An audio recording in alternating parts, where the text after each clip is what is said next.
Welcome to the McCat Multimedia Series, a McCat analysis of Thomas Piketty's Capital in the 21st Century. Does the structure of capitalism eliminate inequality or reinforce it? That is the question at the heart of Capital in the 21st Century by the French economist Thomas Piketty. One of the most discussed academic books published since the turn of the century, it analyzes the role that capitalism plays in global inequality.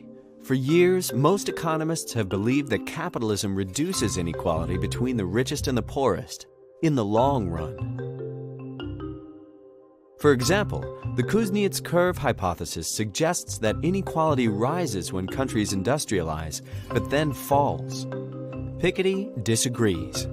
He claims that capitalism creates greater economic inequality.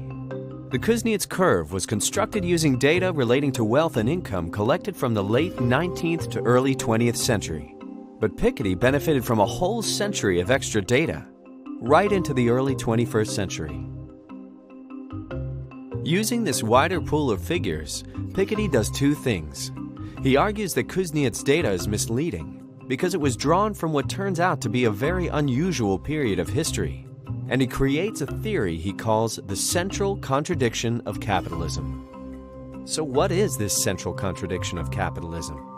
Throughout history, the annual rate of return on capital, which means the profits or the interest you earn from investing your money, usually exceeds the annual growth rate of the overall economy.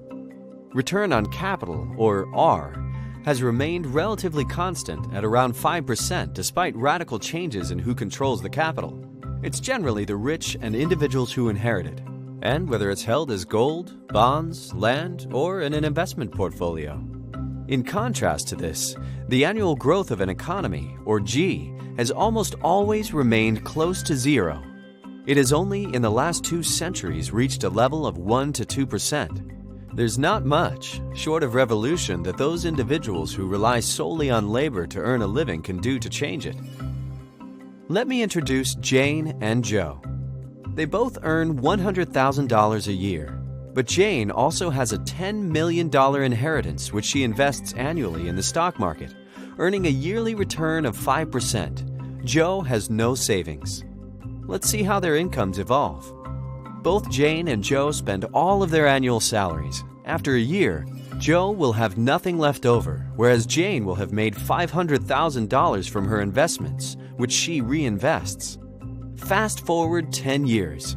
Joe's total wealth has grown very little.